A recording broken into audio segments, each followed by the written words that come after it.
जय श्री राधे कृष्णा। लक्ष्मी नारायण भगवान की जय। गणेश भगवान की जय। प्रिय भक्तजनों, आज आप सुनेंगे वैशाख मास के कृष्ण पक्ष की संकष्टी चतुर्थी की व्रत कथा। बोलिए गणपति भगवान की जय।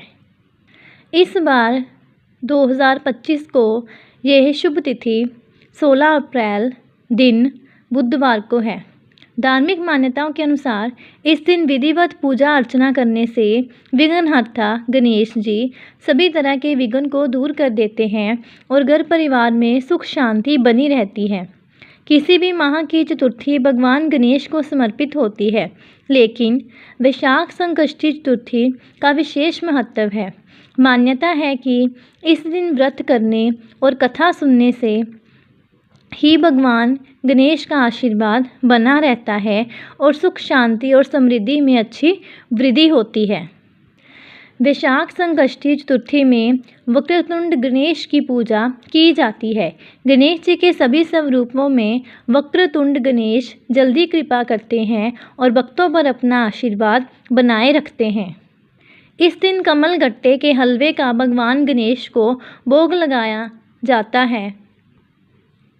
व्रत में 108 बार इस मंत्र का जाप करना चाहिए। वक्रतुंड महाकाय सूर्यकोटि समप्रभं निर्विघ्नं कुरु मे देव सर्वकार्येषु सर्वदा। भगवान गणेश को दुर्व और शमी के पत्ते अत्यंत प्रिय हैं, इसलिए इसे चढ़ाने से वह शीघ्र प्रसन्न हो जाते हैं।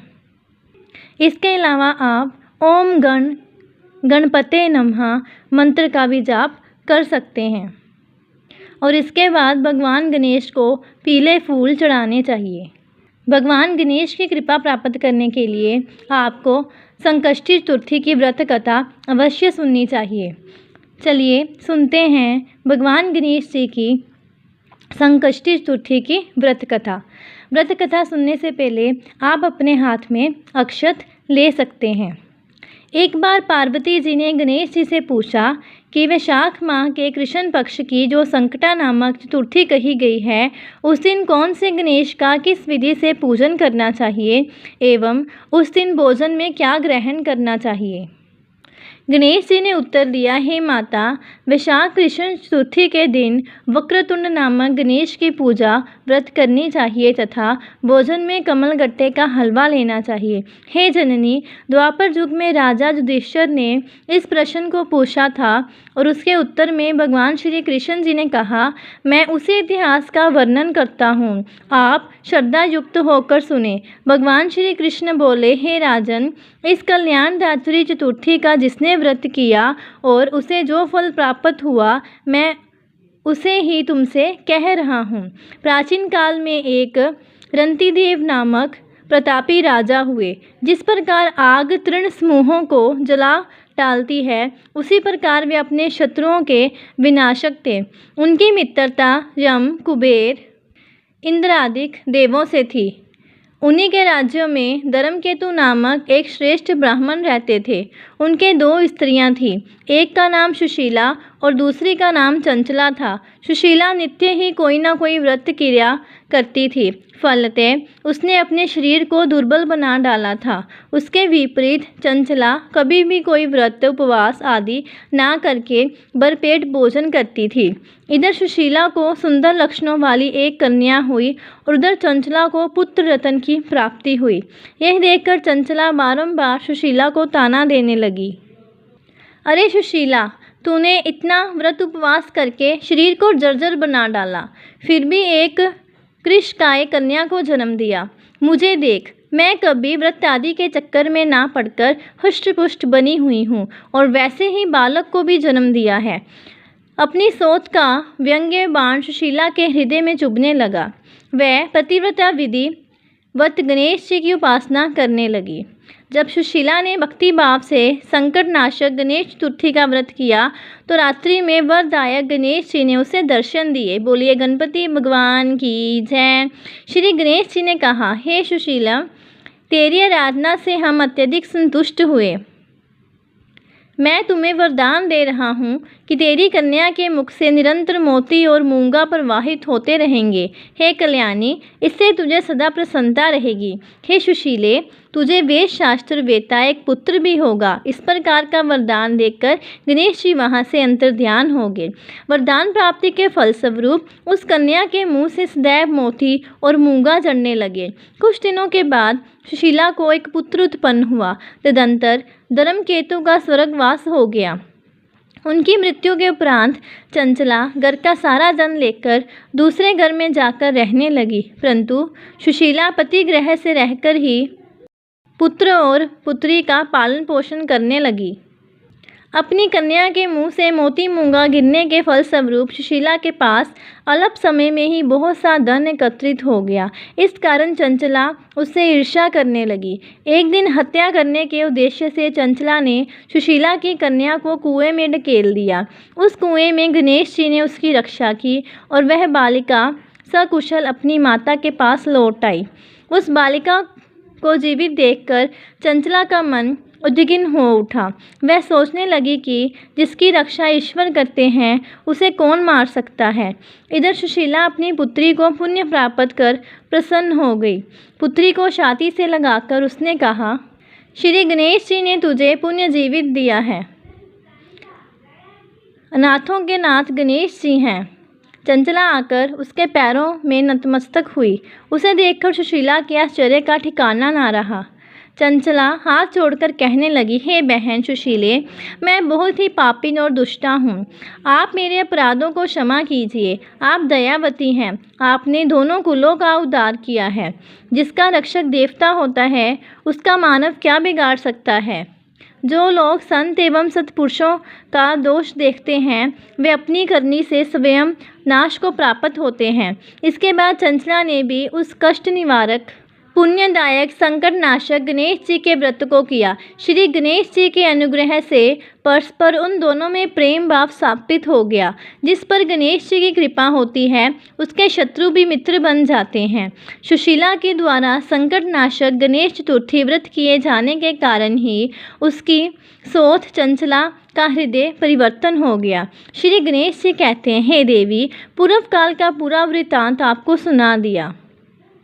इस लोक में इससे सर्वश्रेष्ठ विघ्न विनाशक कोई दूसरा व्रत नहीं है। भगवान श्री कृष्ण जी कहते हैं, हे धर्मराज, आप भी विधि पूर्वक गणेश जी का व्रत कीजिए।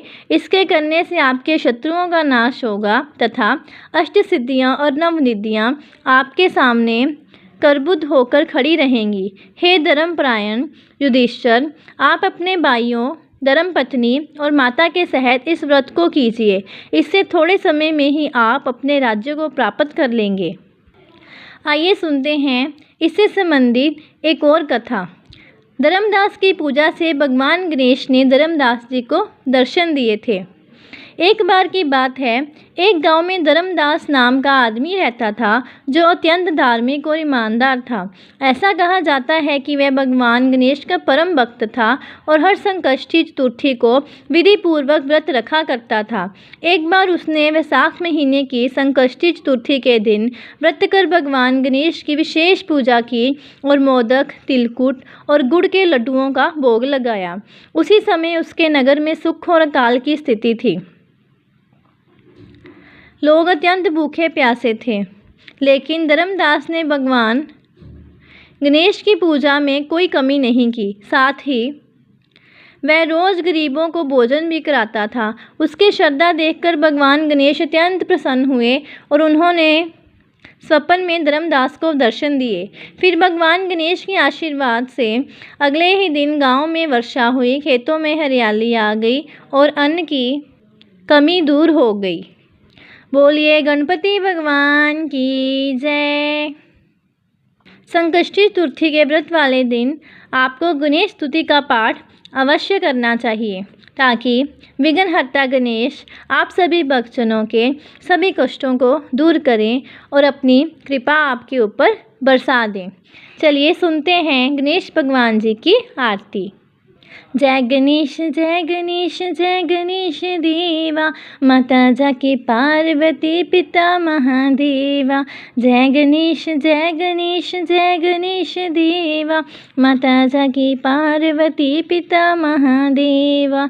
एक दंत दयावंत चार भुजाधारी, माथे सिंदूर सोहे मूस की सवारी। जय गणेश जय गणेश जय गणेश देवा, माता जाकी पार्वती पिता महादेवा। पान चढ़े फल चढ़े और चढ़े मेवा, लड्डुअन का भोग लगे संत करे सेवा। जय गणेश जय गणेश जय गणेश देवा, माता जाकी पार्वती पिता महादेवा। अंधन को आँख देत कोढ़िन को काया, भांजन को पुत्र देत निर्धन को माया। जय गणेश जय गणेश जय गणेश देवा, माता जाकी पार्वती पिता महादेवा। सूर शाम शरण आए सफल कीज सेवा, माता जाकी पार्वती पिता महादेवा। जय गणेश जय गणेश जय गणेश देवा, माता जाकी पार्वती पिता महादेवा। दिनन की लाज रखो शुभ सत्कारी, कामना को पूरा करो जग बलिहारी। जय गणेश जय गणेश जय गणेश देवा, माता जाकी पार्वती पिता महादेवा। जय गणेश जय गणेश जय गणेश देवा, माता जाकी पार्वती पिता महादेवा। बोलिए गणपति भगवान की जय। आप सभी भक्तजनों को संकुष्टि चतुर्थी की हार्दिक शुभकामनाएं। बोलिए राधा कृष्ण भगवान की जय, विष्णु भगवान की जय। ऐसी और कथाएं सुनने के लिए और अधिक जानकारी प्राप्त करने के लिए चैनल को सब्सक्राइब करें और वीडियो को ज़्यादा से ज़्यादा शेयर करें। जय श्री राधे कृष्णा।